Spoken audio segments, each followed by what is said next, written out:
Hoje temos o privilégio de fazer algo diferente. Nas entrevistas anteriores, conversamos com homens que caminharam com Jesus, apóstolos que viram seus milagres, ouviram suas palavras e testemunharam sua ressurreição. Mas hoje, nossa conversa é com alguém de outro ponto da história.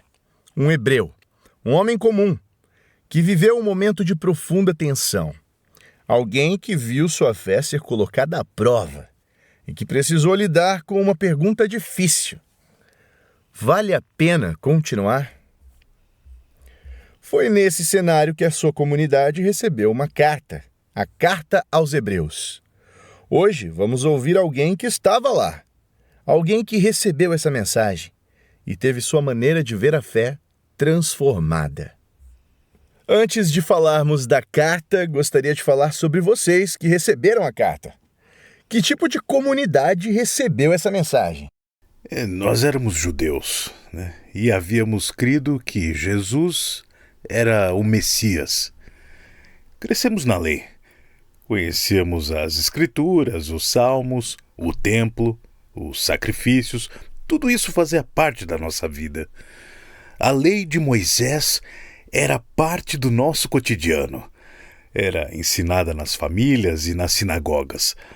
As festas também marcavam nossa vida. Éramos uma comunidade unida em torno de nossas histórias, rituais e festas. Por que a lei era tão importante para vocês? O que significava nascer judeu e crescer na lei? Bom, desde cedo aprendemos sobre Abraão, Isaque e Jacó, sobre a libertação do Egito e a lei dada no Sinai. Esses fatos foram a base da nossa identidade. A lei era ensinada geração após geração. As festas mantinham viva essa memória. Eram várias festas e grandes festas. A Páscoa lembrava a libertação do Egito. Pentecostes celebrava as colheitas. E o dia da expiação nos levava a refletir sobre o pecado e o perdão. E no centro de tudo estava o templo, símbolo da presença de Deus entre nós. A fé moldava nossa identidade, nossa história e nossa esperança. Ser judeu era pertencer ao povo da aliança, aguardando o cumprimento das promessas de Deus. Mas quando reconhecemos Jesus como Messias, tudo começou a ganhar novo sentido. Ao mesmo tempo, isso nos colocou em uma posição difícil, pois não foram todos os judeus que entenderam essa verdade. Já não éramos vistos da mesma forma pelos demais. Mas como foi lidar com essa situação? Que tipo de pressão vocês enfrentavam? Era difícil. Não era apenas discordância, era distância, rejeição, desconfiança, às vezes perda. Alguns perderam bens, outros perderam posição, respeito, até mesmo relações. E havia o cansaço de permanecer firmes todos os dias. Aquela sensação de estar sempre sob pressão. E com o tempo, alguns começaram a pensar: será que não seria mais fácil voltar atrás? Voltar às tradições, a vida que sempre conhecemos. Esse era o clima entre nós. Entendo. E foi nesse cenário que a carta chegou. Como foi ouvi-la pela primeira vez? Foi surpreendente. A carta chegou pelas mãos de um irmão e nos reunimos para ouvi-la, como era nosso costume. Esperávamos que a carta começasse com algo sobre as nossas lutas, palavras diretas de consolo. Mas o autor trouxe algo diferente. Era como se dissesse: venham aqui, deixa eu te mostrar uma coisa. E então começou a falar de Deus e do Filho, o Filho como o resplendor da glória de Deus, a expressão exata do seu ser. Enquanto ouvíamos, era como se nossas preocupações perdessem o peso. Era como se fôssemos elevados. Então percebemos que a lei, o sacerdócio, os sacrifícios e o templo, tudo isso não era o fim, era uma preparação, uma nova aliança. Interessante. Como assim uma nova aliança? Para nós, pensar em Deus era pensar em alianças. Desde o início aprendíamos que Deus se revelava por meio de promessas. Ouvíamos sobre Adão e a esperança de que Deus enviaria o filho da mulher para nos resgatar. Depois Noé, com o sinal no céu, lembrando que Deus preservaria a vida. Depois Abraão, com a promessa de um povo e de bênção para todas as nações.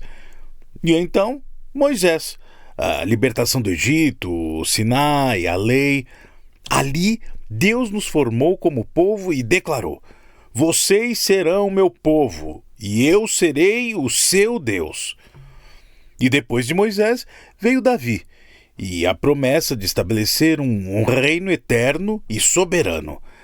Essa era a base da nossa visão de mundo. E em Jesus era o cumprimento. Era como se todas as alianças caminhassem na mesma direção. O que antes vinha em partes, em promessas e sombras, agora ganhava forma diante de nós.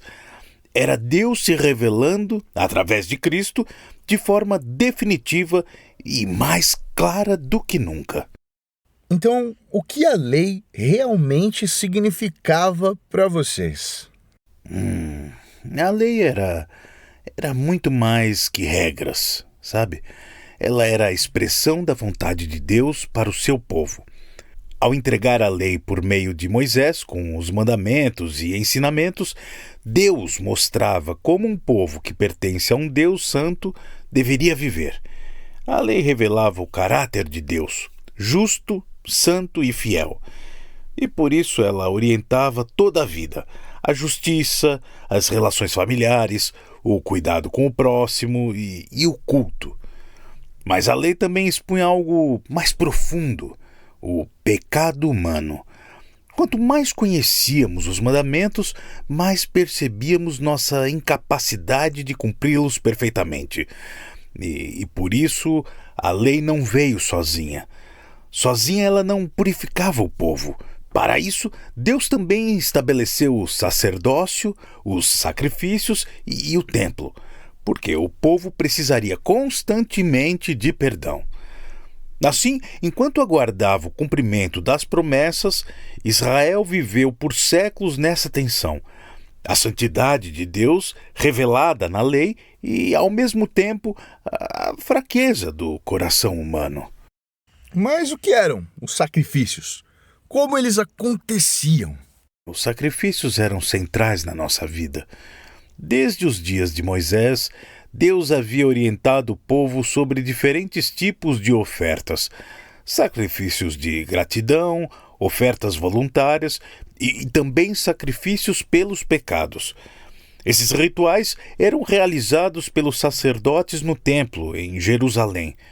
Pessoas vinham de várias regiões trazendo seus animais, cordeiros, cabritos, bois ou pombas, conforme a situação e também suas condições. Mas não era apenas um ritual externo. Antes do sacrifício, muitas vezes, as pessoas colocavam as mãos sobre o animal e era um gesto silencioso, mas bem profundo, sabe? Ali, ela reconhecia que aquele animal estava sendo oferecido em seu lugar. Então o animal era sacrificado.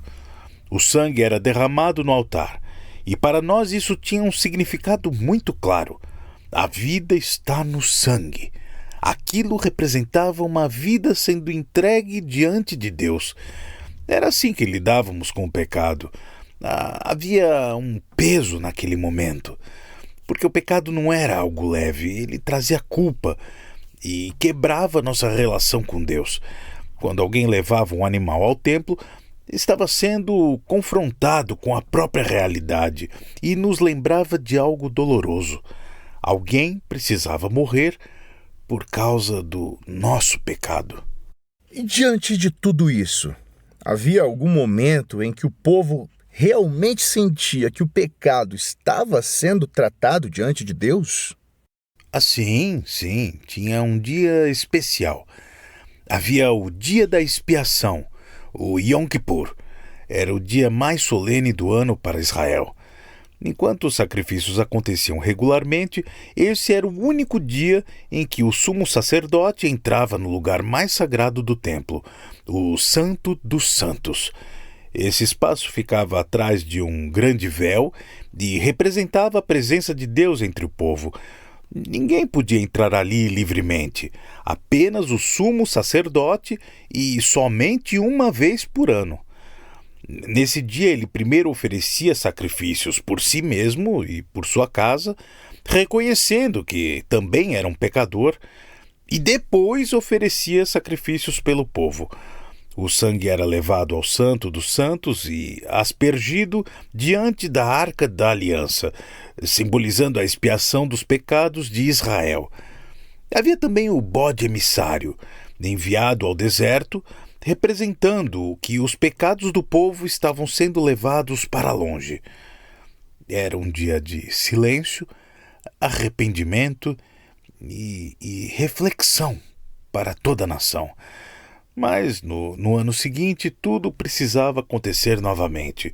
O sumo sacerdote voltava ao Santo dos Santos, novos sacrifícios eram oferecidos e novos pecados eram confessados. Mesmo com todos esses rituais, o pecado continuava existindo. O problema do pecado era profundo demais para ser resolvido definitivamente por aqueles sacrifícios. Você mencionou que o sangue do sacrifício era levado ao Santo dos Santos e aspergido diante da Arca da Aliança. As Escrituras dizem que esse sangue era colocado sobre o chamado propiciatório. Para quem nos ouve hoje, o que era o propiciatório e qual era o significado dele? O propiciatório era a tampa da Arca da Aliança, que ficava no Santo dos Santos, o lugar mais sagrado do templo. Dentro da arca estavam as tábuas da lei dadas a Moisés, lembrando a aliança entre Deus e Israel. Sobre a arca havia uma peça de ouro chamada propiciatório, com 2 querubins voltados um para o outro. Entre eles, simbolicamente, era associado a presença de Deus no meio do povo. No dia da expiação, o sumo sacerdote aspergia ali o sangue do sacrifício. Aquilo simbolizava que a culpa do povo estava sendo apresentada diante de Deus, buscando misericórdia e perdão. Por isso o nome propiciatório, o lugar onde se buscava reconciliação com Deus por meio do sacrifício. Entendi. A lei não era apenas um conjunto de práticas. Era a base da vida de vocês. Então, quando começaram a entender quem era Cristo, como foi lidar com isso? Essa foi talvez a parte mais difícil, porque a lei, ao mesmo tempo que era a nossa identidade, também revelava a nossa fraqueza. Quanto mais conhecíamos os mandamentos, mais percebíamos algo incômodo. Nunca conseguíamos cumpri-los plenamente. A lei mostrava que ainda faltava algo. Os sacrifícios apontavam para um perdão que ainda não era completo, e o sacerdócio revelava a necessidade de um mediador perfeito. Por isso aquela sensação constante de insuficiência, e finalmente encontrava um descanso. Mas isso não aconteceu de uma vez. Por um tempo essa tensão permaneceu em nós, entre o que sempre vivemos e o que agora começávamos a enxergar. E foi por isso que aquela carta foi tão importante. Ela nos ajudou a atravessar essa ponte, a entender que não estávamos deixando a lei para trás, estávamos chegando ao seu cumprimento. Em que momento vocês começaram a perceber isso? Já havia sinais disso nas Escrituras? Sim. Antes tivemos os profetas. Nós sabíamos que a lei era santa dada por Deus. Ela revelava o padrão de Deus e também nossa incapacidade de alcançá-lo. Mas os profetas começaram a falar de algo maior, uma nova aliança, um novo coração, uma transformação interior. E o que exatamente os profetas falaram sobre isso? Os profetas falaram de um tempo em que Deus faria algo além daquilo que a lei e os sacrifícios realizavam. Jeremias, por exemplo, anunciou uma nova aliança. Ele disse que a lei não estaria apenas em tábuas de pedra, mas escritas no coração das pessoas, e que Deus perdoaria os pecados de forma definitiva. Ezequiel também falou disso. Ele prometeu que Deus daria ao povo um novo coração e um novo espírito, substituindo o coração endurecido por um coração sensível à sua vontade, e que o próprio Espírito de Deus habitaria no povo. Já Isaías falou sobre o servo do Senhor, que sofreria pelo povo. Ele seria ferido por causa das nossas transgressões e levaria sobre si a culpa de muitos, como um cordeiro levado ao sacrifício. Essas palavras nos faziam perceber que Deus ainda realizaria algo maior, algo que trataria o pecado de forma definitiva e transformaria o coração humano. Até Moisés falou sobre isso. Peraí. O próprio Moisés já sabia que a lei não resolveria o problema do pecado?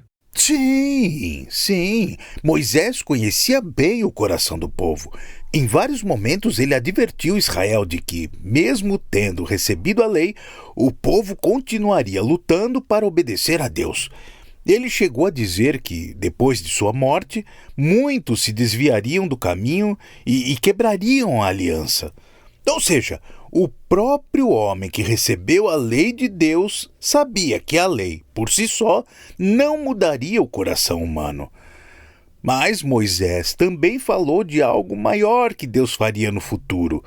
Ele disse que viria um tempo em que o próprio Deus circuncidaria o coração do povo, para que eles pudessem amar o Senhor de todo o coração e de toda a alma.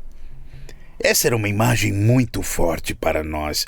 Assim como a circuncisão marcava o corpo como sinal da aliança, Moisés estava dizendo que Deus faria algo ainda mais profundo, uma transformação interior. Por muito tempo, essas palavras permaneceram como uma promessa que ainda aguardava cumprimento, mas não entendíamos como isso aconteceria. Essa compreensão começou a surgir quando começamos a ouvir falar de Jesus. Quando foi, então, que essa expectativa de um novo coração, de uma nova aliança, começou a se tornar real para vocês? No início, o que ouvíamos sobre Jesus parecia ao mesmo tempo familiar e surpreendente. Familiar porque diziam que ele era o Messias prometido, o descendente esperado de Abraão e de Davi. Mas também surpreendente porque o modo como essas promessas se cumpriam era diferente do que muitos imaginavam. Ouvíamos que Jesus ensinava com autoridade, anunciava o reino de Deus e realizava sinais, curando enfermos e libertando pessoas. Mas a maior surpresa veio quando soubemos de sua morte. Muitos esperavam um Messias que restauraria o reino de Israel com poder. Porém, Jesus foi crucificado, e aquilo parecia um escândalo e o fim de toda a esperança. Então, os discípulos começaram a anunciar que ele havia ressuscitado e que sua morte fazia parte do plano de Deus. Aos poucos começamos a entender algo extraordinário. Aquele que morreu não era apenas um mestre ou profeta. Ele era o Filho de Deus. E sua morte não foi apenas a execução de um inocente, mas um sacrifício definitivo pelos pecados. De repente, os sacrifícios do templo, o cordeiro no altar e o sangue derramado para expiação começaram a fazer sentido. Percebemos que Jesus não apenas falava sobre Deus, Ele era aquele que realizaria plenamente aquilo que os sacrifícios apenas anunciavam. Ele seria, ao mesmo tempo, o sacerdote que intercede e o sacrifício oferecido diante de Deus. E foi justamente para nos ajudar a entender isso que a carta, que vocês chamam de Carta aos Hebreus, se tornou tão importante. Mas antes da carta, ali no dia a dia, teve algum momento em que tudo isso começou a fazer sentido? Sim. Houve um momento muito claro. Foi quando ouvimos o sermão de Pedro. Estávamos em Jerusalém, em meio a uma multidão de judeus de várias regiões, todos tentando entender o que estava acontecendo com os seguidores de Jesus. Pedro começou a explicar as Escrituras. Falou das promessas de Deus, dos profetas, de Davi e da esperança de um rei eterno. Enquanto ele falava, havia um silêncio profundo. Então ele declarou que Jesus de Nazaré, aquele que havia sido crucificado, era o Messias prometido e que Deus o havia ressuscitado. E naquele momento tudo começou a fazer sentido. As promessas, as alianças, as palavras dos profetas, tudo encontrava sentido em Jesus. Pedro nos chamou ao arrependimento. E ali eu percebi algo que nunca havia enfrentado com tanta clareza. O problema do pecado não era apenas do povo, era meu também. Depois de algum tempo eu compreendi que aquilo foi a ação do Espírito de Deus. Não foi apenas emoção, foi convicção.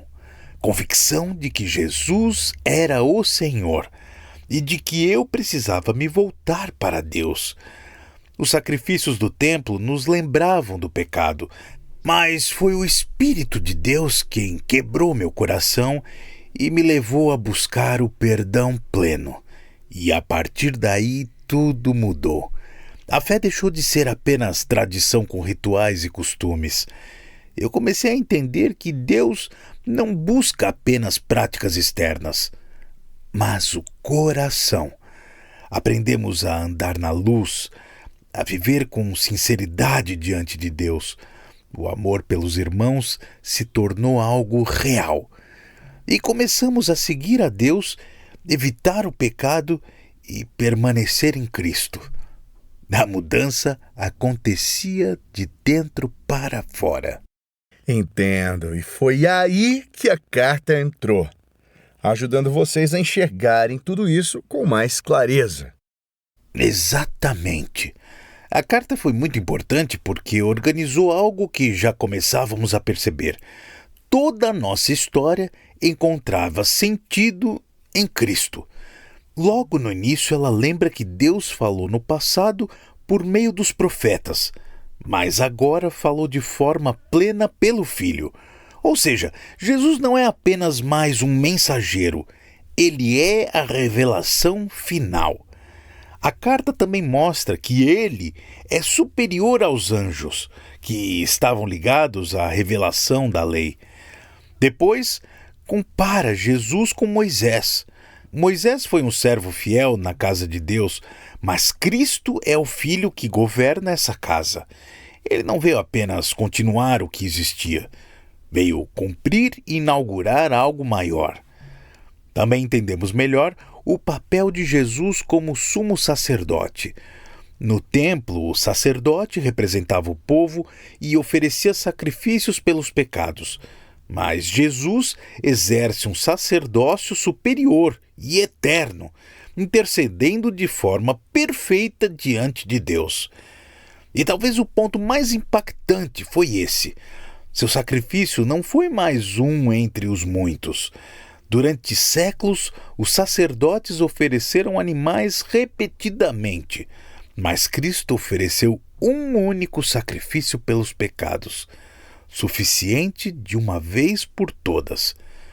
Foi aí que percebemos que a lei, o templo, os sacerdotes, os sacrifícios, tudo isso era real e importante, mas também era uma sombra. A realidade por trás de tudo era o próprio Cristo. E quando a carta fala sobre fé, como vocês entenderam isso naquele momento? A carta dizia que a fé é a certeza daquilo que se espera e a convicção de fatos que não se veem. E isso nos fez parar e refletir. Porque na prática, viver pela fé não era viver fora da realidade, era viver confiando em algo maior do que aquilo que conseguimos enxergar. Nós não vemos o amanhã, não sabemos o que vai acontecer, não temos controle sobre o que está por vir, mas Deus sabe. Nós conhecemos o Deus das Escrituras, um Deus fiel, justo, soberano, bondoso, misericordioso e amoroso, que cumpre suas promessas. Por isso, mesmo sem ver o que estava à frente, podíamos ter a certeza de que o futuro está preparado por este Deus. Então, a fé é confiar neste Deus que conhecemos. E isso mudava tudo, porque viver pela fé não era ignorar as dificuldades, era atravessá-las, confiando que Deus continua no controle. Foi assim que começamos a entender. Os que vieram antes de nós, Abraão, Moisés, os profetas, também viveram assim. Eles não viram tudo se cumprir, mas caminharam confiando no Deus que havia prometido. E agora nós estávamos sendo chamados a fazer o mesmo. Depois de tudo isso, olhando para toda essa história, desde a lei, os sacrifícios, os profetas, até aquilo que vocês viveram, o que vocês passaram a entender sobre Deus e sobre quem é Jesus? Ou melhor, quem Jesus se tornou para vocês? Jesus, na verdade, não era apenas parte da nossa história. Ele era o centro da nossa história. Aquilo que aprendemos na lei, o que víamos no templo, o que os sacerdotes faziam e os sacrifícios que oferecíamos, tudo isso tinha um propósito, mas não era o fim. Deus revelou tudo isso aos poucos, durante os séculos e de forma sutil para nós, judeus, através dos profetas e da lei. Não na velocidade que nossa curiosidade pedia, mas para transformar o nosso coração no processo, enquanto povo. E em Jesus, tudo ganha sentido. Ele viveu a obediência que nós não conseguimos viver, e, por isso, sua justiça se tornou o fundamento da nossa reconciliação com Deus. Ele é o sacerdote que nos representa, não de forma temporária, mas perfeita e contínua. E é também o sacrifício, não mais repetido, mas definitivo, entregando a própria vida para tratar o pecado de uma vez por todas. Nele, entendemos a nova aliança prometida pelos profetas, de transformação do coração. E, acima de tudo, nele vemos o próprio Deus se revelando. Por isso, quando olhamos para toda a nossa história, desde Abraão, passando por Moisés e pelos profetas, percebemos que ela não termina nas promessas. Ela se cumpre em uma pessoa, o verdadeiro rei, o verdadeiro sacerdote havia chegado. E por meio dele, Deus estava formando um só povo, não apenas de judeus, mas de todos os que creem em Cristo. Hoje tivemos o privilégio de conversar com um hebreu que viveu em um momento decisivo da história da fé. Alguém que recebeu uma carta em um dos momentos mais difíceis da história. Esta carta aos hebreus nos mostra até hoje que tudo começa a fazer sentido à luz de Jesus.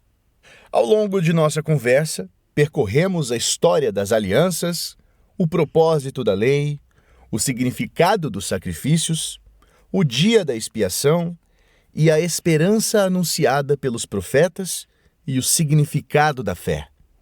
Vimos como essa carta nos ajuda a entender que toda a história encontra seu centro em Cristo.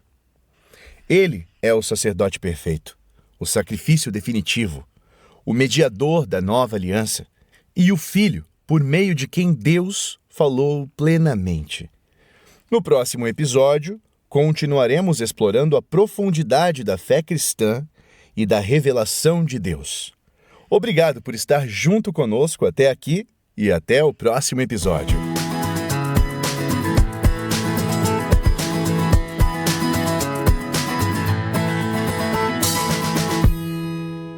Esse podcast foi editado e produzido por Audiolabs.